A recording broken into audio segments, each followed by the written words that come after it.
Welcome to Spotlight. I'm Katy Blake.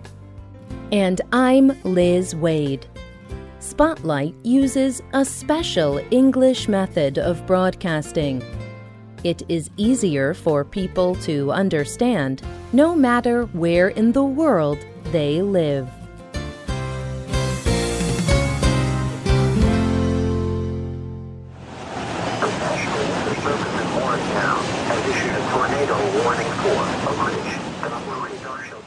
The warning comes on the radio. A tornado is coming. The storm is moving quickly. It is very dangerous. The voice on the radio warns you to find shelter. The storm is coming. The dark clouds in the sky seem to be rolling. It is raining. The loud wind blows trees and plants. You gather your family and find a safe shelter. This is the experience of many people around the world when they hear that a tornado is coming. These dangerous storms can destroy whole cities. Tornadoes are the most violent of any kind of storm. In a tornado, the wind forms a funnel. It moves in a circle, forming a kind of tube. The tube is usually wider at the top and thinner at the bottom. When most people know a tornado is coming, they find shelter. But there are some people who do not find shelter. In fact, they travel toward the storm. These men and women chase storms like tornadoes. But why do they do this? Are these men and women insane or brave? Today's spotlight is on storm chasers.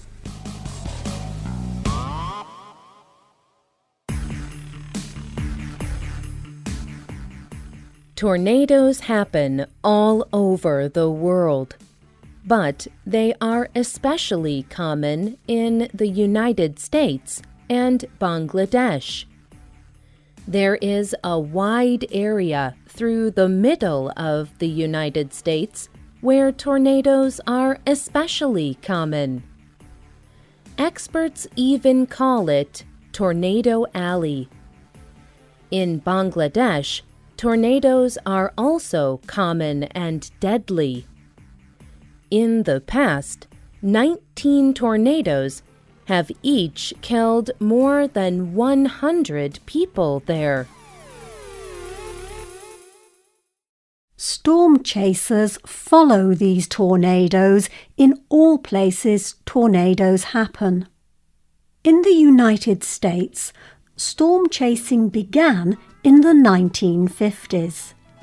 Chasers listened to weather reports on radios. The chasers drove to the places where the storm was. Then they took pictures.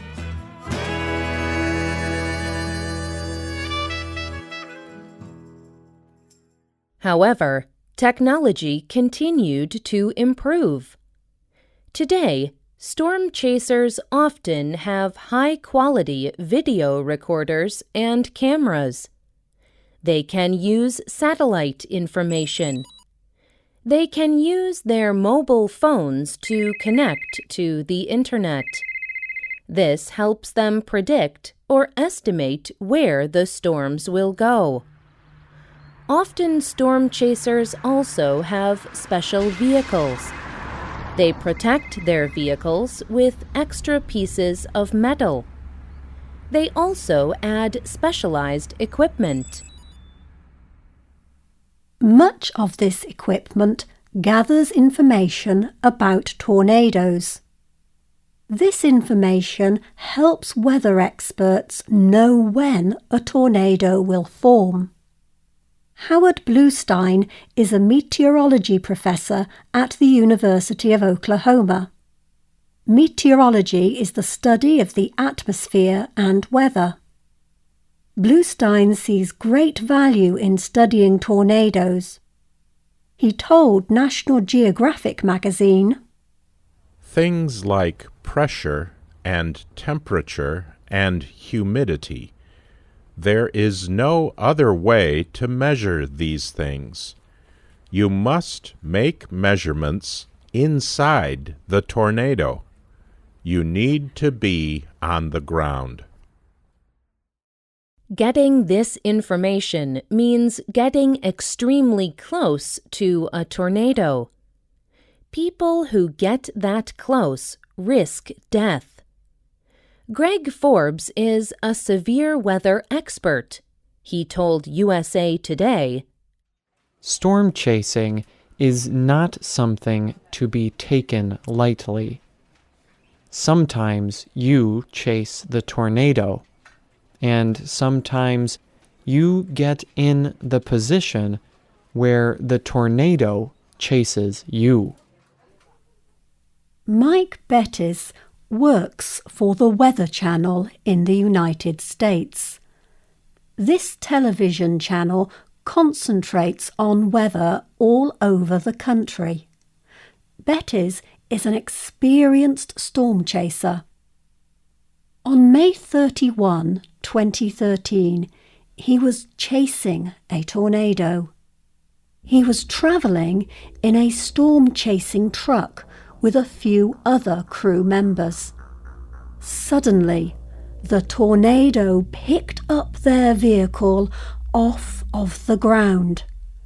Bettis says it was the most frightening time of his life. He told the CNN news organization about his experience. "I imagined people in my life. I saw their faces appear before me. It just seemed for a minute that everything was moving slowly, especially when we were floating in the wind. I kind of felt like I was being lifted to heaven. I remember the whole thing, but it still seems like it was not real." The tornado dropped Bettis's truck 180 meters away. His crew survived, but one man broke a few bones.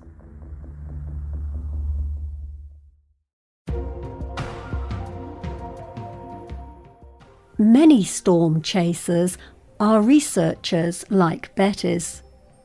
They provide valuable information about tornadoes and other large storms.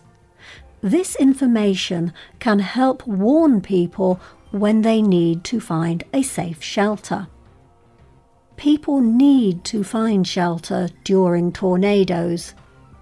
However, many people do not listen to warnings about tornadoes. Weather experts advise people to seek shelter, but sometimes the tornado does not appear, or it breaks up before it causes damage. When people hear the tornado warnings often, they believe they do not have to find shelter. But when they finally see the tornado, it is too late.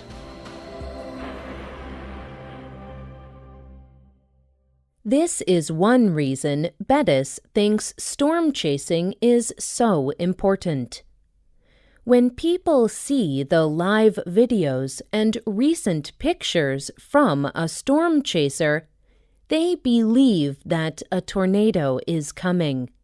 They are more likely to find shelter.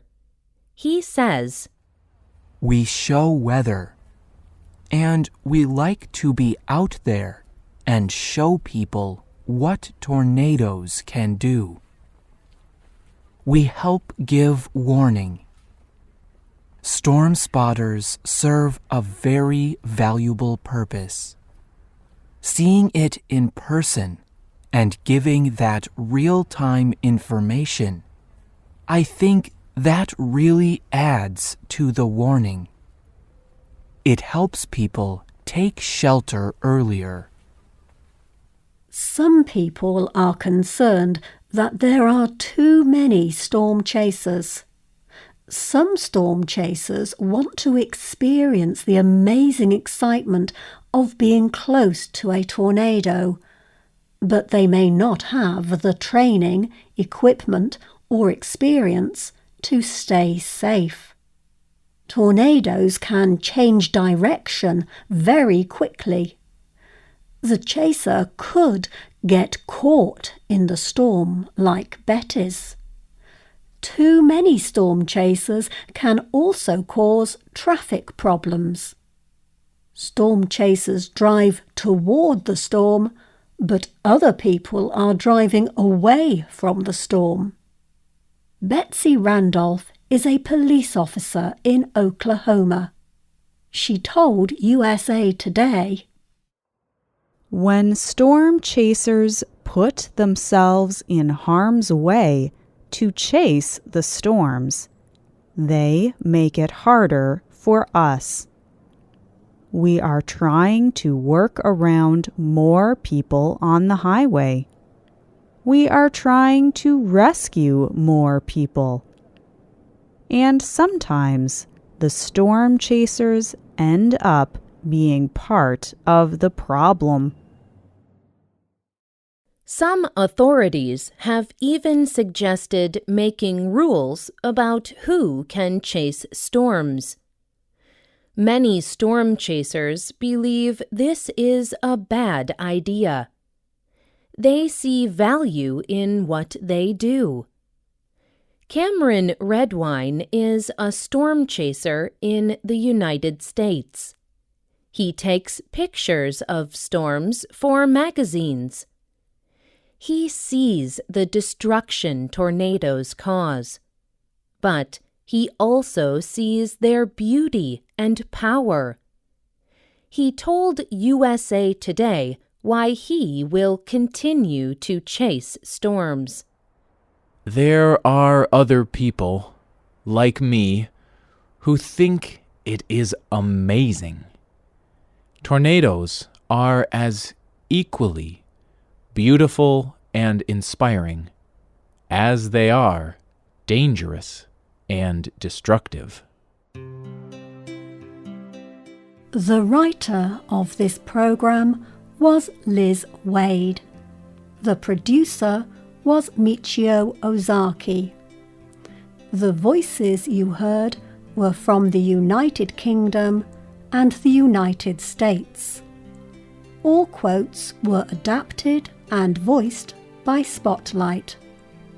You can find our programs on the internet at www.radioenglish.net. This program is called Chasing Storms. We hope you can join us again for the next Spotlight program. Goodbye.